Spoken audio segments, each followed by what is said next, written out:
I think I don't need to explain to you anymore that this cycle is running differently. A small example, we broke the all-time high from the previous cycle before the halving. That has never happened before. Take a look at this. Here, we were still very far from the all-time high. That means we've really set new standards in this cycle, and this cycle is not like the others. Just like in the bear market, we even dropped below the all-time high from 2 cycles ago, namely from $16,000. Normally, we've never seen anything like this, that in a bear market we even fall below the all-time high from 2 years ago. But that's exactly what happened in this cycle.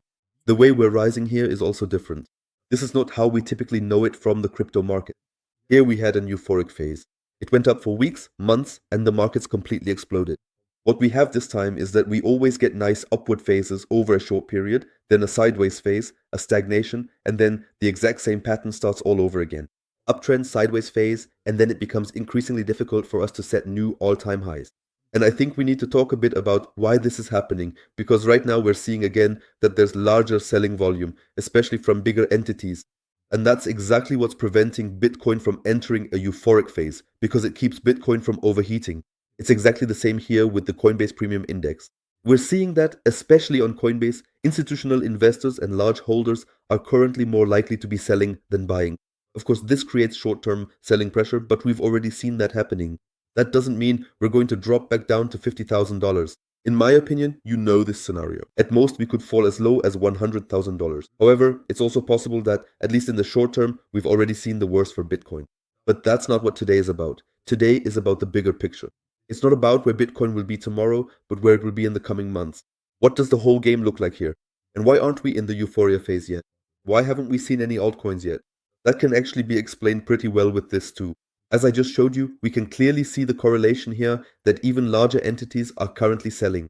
And if we take a close look at the Coinbase Premium Index, we can also see quite clearly that it's mainly the big investors who are responsible for an uptrend in Bitcoin in these areas, but that other large investors are selling during this time as well, because then it turns negative again. It's exactly the same here. I mean, we had a rough patch here, things went crazy, and it was completely pushed by the institutions, but at the same time, those very institutions or other big investors were also selling heavily. You can see a similar example in the tables. On the one hand, we see people who own 100 bitcoins buying more in recent months than ever before, really diligently accumulating, which is a good sign. Those are some seriously big whales. I mean, 100 bitcoins is already $11 million. But the really massive whales, the ones with multi-millions or even billions of dollars, have been more or less stagnant in recent months, if not even selling a bit more, at least since this cycle began.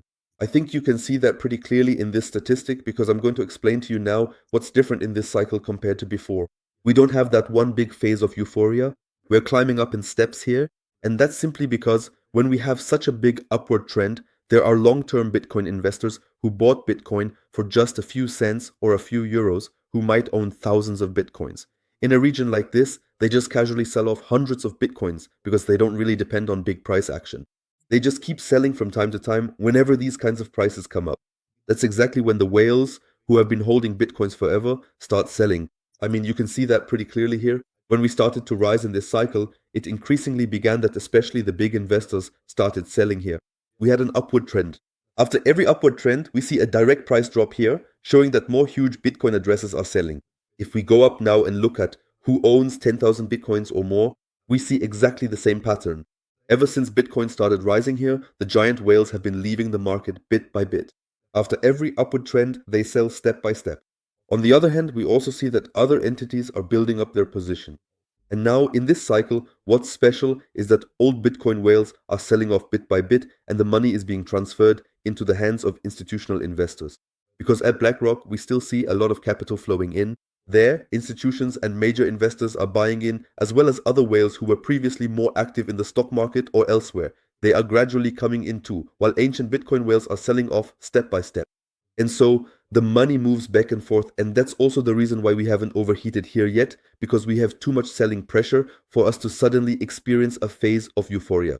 And what's extremely interesting here now is that we see, in times like these, that large whales are selling. This chart also illustrates that extremely well. Large whales are selling off step by step in this cycle, but the demand for Bitcoin remains the same, or rather it doesn't stay exactly the same, but it remains high, and accordingly, the other institutional investors keep balancing it out so that we don't experience a huge crash here. Long-term investors are selling their shares here at new all-time highs, while new players are buying up exactly those Bitcoins, because otherwise we wouldn't be seeing such price stability right now. But we can also see this in other figures like ETF inflows and so on. So this is truly a remarkable development. With this, we can simply see that this cycle is different, which can be seen as either positive or negative. In the long term though, we still have a bit of catching up to do with Bitcoin in this cycle as well. And I'm still convinced that we could see a phase of euphoria or overheating with Bitcoin. So far, that has been held back the entire time. But at some point, like right now to some extent, we reach a stage where not much is being held back anymore, because most of the short-term sell volume is already out of the market. And if we manage to spark a short-term euphoria among retail investors, that could get really interesting because, I mean, just look at this. We're at $110,000 without any real retail participation in this market. Every statistic, the social score, etc. shows it to you. We're extremely high here in the crypto market, but we still don't have retail investors. We still don't have that easy money in the market, and that could be the final rush that lets us experience a really nice upward trend. And of course, there will be people saying again, yeah, that's it. The cycle is over. Why I personally don't believe that's the case. We personally are lagging behind the S&P 500. The S&P 500 has performed really well here. Meanwhile, we haven't performed well in the crypto market. We still need to catch up on that. Plus, we're also massively lagging behind gold. We also need to catch up with gold. With gold, we're on average about 80 days behind, and gold has had a huge run here, but that run is slowly coming to an end, and accordingly, the money is being shifted step by step into Bitcoin. Just as we continue to see an expansion in the M2 money supply, and we've set new all-time highs in the S&P 500, while Bitcoin hasn't seen anything yet. These are all bullish factors anyway, and you just have to say that the real economy is doing well, and in the crypto market, we simply had this problem with the long-term holders, which in the long run doesn't change anything. At some point, Bitcoin will rise to 1 million because there's simply no other way. And even if we get selling volume coming in step by step, in the long run, that doesn't change our plan. And in the long run, it's also extremely positive that despite large-scale whale sell-offs, we're only seeing corrections that aren't much worse. And that makes me optimistic because we're seeing this shift from old Bitcoin whales to new Bitcoin whales to the institutional players. And in my opinion, they definitely know how to keep pushing the whole thing forward. That's kind of the thing, and people should keep that in mind and not forget it, because it's simply a topic that most people forget, that we're just being held back a bit here by long-term whales, but that's a completely normal rotation. Bitcoin is still relatively new as a currency. It's logical that we're seeing this shift from old whales to new smart money, to new whales to new institutions.